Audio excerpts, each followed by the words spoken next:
Hello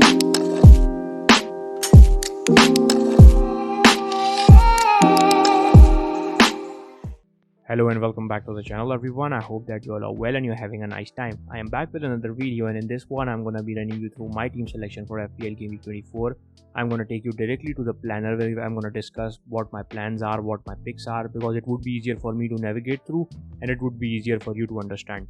So this is what we're going to do in this video. Meanwhile, if you have not subscribed to the channel already, please do subscribe and help me reach 800 subs sooner. The aim is to reach 1000 subscribers this season, and if that is reached, that benchmark is reached, it would be pretty helpful for my channel and it would be helpful for me to grow. So please do subscribe and do like the content, do like the videos if you love the content that I post. Now talking about my rank and the current stats, I've got 4 million in the bank exactly. The points are 1460, the rank is 41k overall, and I'm 58th in Pakistan.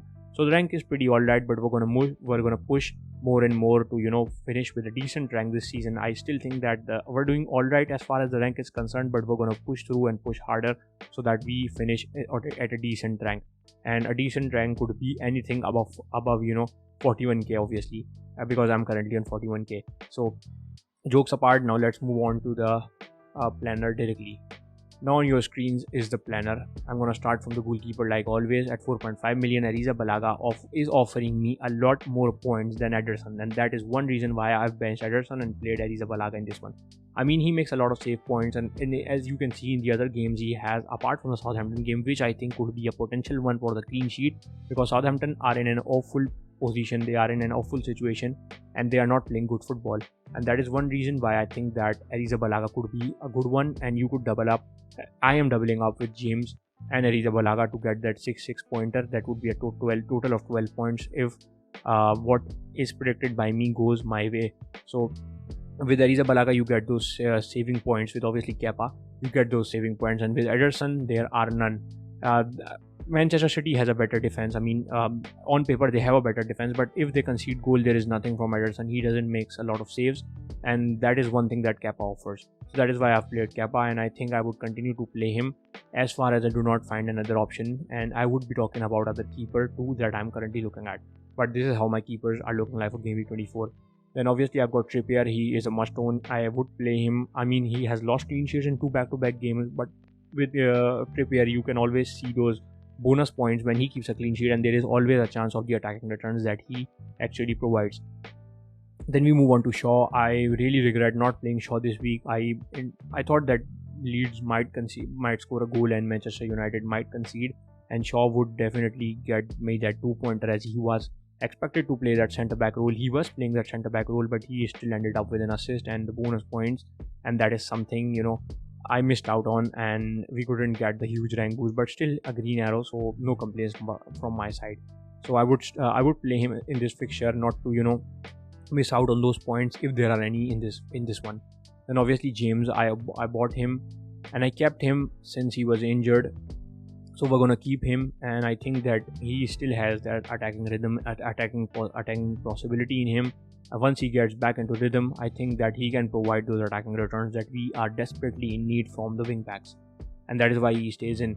At 3.9 million, Bueno is a big concern, who is now out of the side. He hasn't played 2 back-to-back games, and I think that if Nuri is not injured, I think that Bueno might still lose his place, and at 3.9 million I think he is a concern for me, because a blank is coming up. I need all of my players, and he is one of those players who is a 50-50 who might not start. So he's someone I would have to consider taking out at one point, because I obviously need players on the bench to play, considering the blanks and the doubles that are coming up.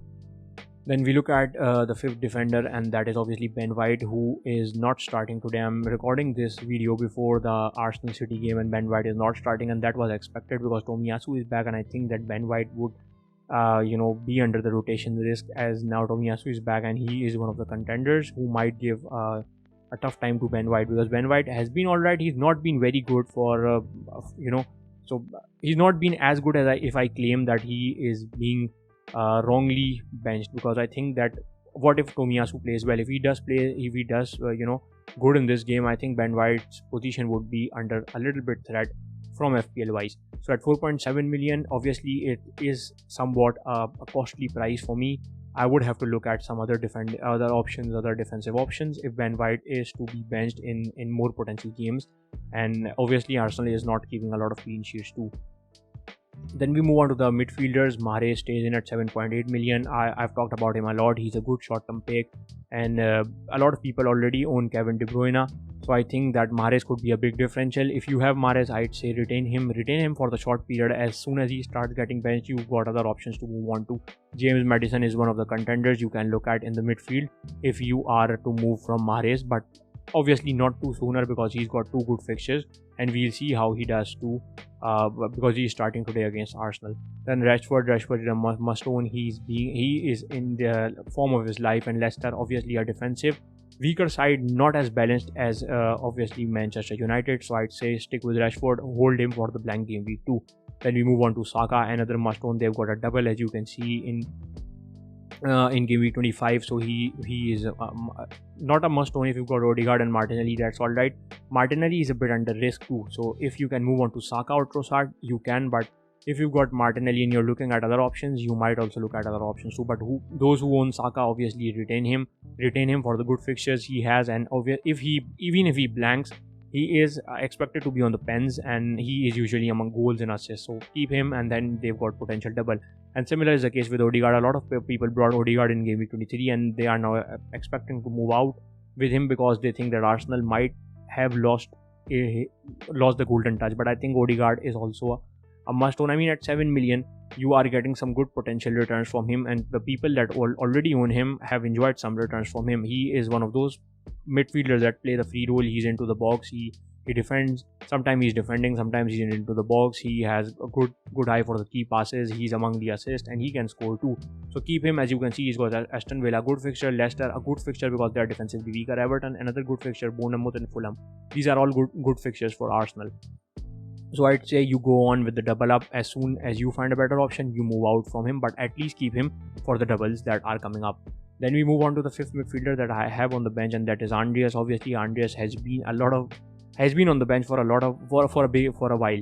And this game week, I did play him, and he returned me good points. And then it is time for him to go on the bench again because there are better options. I think there are better options for me to play. Obviously, if Bueno doesn't play, if he's not expected to play, Brighton are a better side than Fulham. That is currently what I think. So I play Bueno, and I expect a clean sheet from him. If he doesn't play, then obviously Andreas comes in and Bueno comes to the bench. Ben White, I think, might end up losing the clean sheet. Aston Villa are getting goals. They are getting goals through Watkins, who has been their main man. So Watkins could be a good shout if you're looking at a forward option in the upcoming game weeks. Ferguson, a similar rotation race. So I've got Ben White, Ferguson and Bueno to deal with. Obviously Shaw in the upcoming game weeks, and Ederson has been a huge pain for me so far at 5.4 million. He has done nothing for sure. So Haaland would be my captain this week again. I do not see any other options. If Mahrez is performing well, he performs well today, I might consider Mahrez or Rashford could be my third option. But for now, I'd say Haaland would be my go-to option for the captaincy armband. Then we move on to game week 25, and as you can see now, this is how my team is looking like for game week 25. Now what I could do in this one, I'd go with this team. I'd play Andreas, Trippier comes to the bench, Ben White goes in because just be sure. I think that Ben White would only play one fixture again if he features in. If he is not going to feature in, he's not in the predicted lineups, I would have to get rid of him and go with obviously upgrade Nketiah front, because I would have to transfer. So just to be sure, I'm not making any transfers in here, and this is how my team would look like. Obviously Andreas and Bueno are the ones I might switch on if the predicted lineups do not show Bueno in them. So we move on to the game week 25, and a 3-5-2 is how my team is looking like, and still I've got Rashford to deal with, who has a blank. So if I have two options, I can make two transfers. Now giving you another option is that if you can field a team of 10 and a potential 1, I think you do not have to take a hit, you do not have to force a move. Let it be 10 players are alright. Moreover, not all the 11 players are going to return for you. If you try to move forth in a move and bring in all the, set up a full 11, there is no guarantee that all the 11 players are going to return for you. So a potential 10 could be alright if you've got a potential 10 and you think you have covered all the picks that would get you a rank decrease if you do not own them. So I think that would be alright. So if I only had one transfer, I'd say I would be alright for an extent, because I still have Bueno to deal with, who is not gonna play. So technically I am currently here with 9 players, so I would have to deal with Bueno. Now one move that I could do, I have 4 million in the bank. I could take Bueno out and I could go for Dawson, and it would be a straightforward move, giving me 3.1 million in the bank. So this is how this is what the move could be. Another one I could do is that obviously Rashford is still blanking and I have 10 players for now. And the other move I could do is bring in Ferguson, take him out, and go for a potential forward option. Now let's see what are the options we have for the potential price that were obviously we have to buy forward. Now let me just set up the filters here. Obviously there is Kai Havertz, but he's 2.1 million more. I can go for João Felix that I was looking at, and then there is the option of Watkins. So these are the two forwards that I'm looking at. I just pick in João Felix. Obviously I'm gonna see how he plays in the Champions League, and I'm gonna look at how he's linking up and then make my decision. He could be a good potential option. Other than that, we've seen Watkins has been among goals and he has got some good fixtures. He's got Everton, Crystal Palace, West Ham United and Bournemouth. So this is how I could set up my team with the two fixtures that with the two transfers that I have. So a full 11 in game week 25 could look like this. I would have Dawson for the double. I would have Ben White for the double. I would have Odegaard. I would have Saka. Obviously, Ben White would only play one fixture, and then I could attack the game week with Watkins, who is a big differential, and James is still a differential for me. If I want to, I think that it is too much with doubling up with Arrizabalaga and James against Spurs, who are expected to score. They were awful against Milan. And that is something I would like to mention. So if Chelsea defends well, I think they would have difficulty scoring. But if there are still chances that they might end up losing a clean sheet, I've got a good option of playing Ederson, who might keep a clean sheet versus Bournemouth. Nothing guaranteed in here because things do not go our way always, but I still have an option to play. So I could do it. I could set my team up like this. It would be a 3-4-3 with Haaland getting the armband, or either I could give it to Saka, who has a good double, depending upon the form. And then there is obviously Odegaard and the likes of Mahrez if you want to play more. So a 3-4-3 could be alright. We move on to game week 26, and I would have some potential players to switch around and play. Just to give you an idea, I could do Kepa Arrizabalaga instead of Ederson. I'd definitely play Trippier in here. Then Dawson still plays in, or Shaw definitely comes in. I'm gonna take out Andreas in this one, and Rashford is obviously gonna play against Liverpool. I think that Liverpool are defensively weaker currently in their current form, and I could just bench Dawson and play Rashford. So this is one decision that I would have to make, to who to bench and who to play.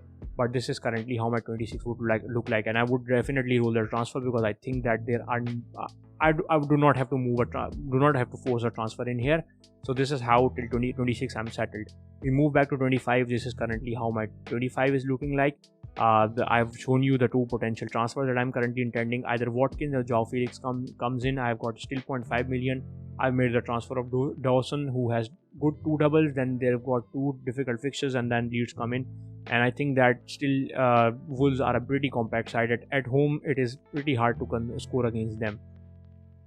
Moving back to 24, this is currently how my 24 team is looking like. So do let me know what your plans are and how you are planning for 24. Are you going to roll the transfer? Are you going to attack it from the start? Obviously, there would be people intending to attack the game week from the start and not drag that extra transfer for 25, or there would be people intending to roll their transfer and attack game week 25 with the double transfers in the bank. So this is currently how my team is looking like. Let me know, what do you suggest me? What moves do I make? Do I take out Ben White and bring up Nketiah in 25? Let me know all that in below. Obviously there would be another video of 25. I just showed you my plan, that how I'm planning for 24 considering my game week 25. So the focus point is game week 24, not 24-25. The focus point is game week 25, and then I am retaining my transfer according to the situation that I would be in game week 25. So this is currently how my team is looking like. I've already said that, just mentioning that again. Haaland with the armband, Saka with the vice captain, and no transfer for me this game week. So yeah, thank you all for watching. Do let me know what your intentions are and how are you planning to set up for game week 24. So yeah, thank you all for watching.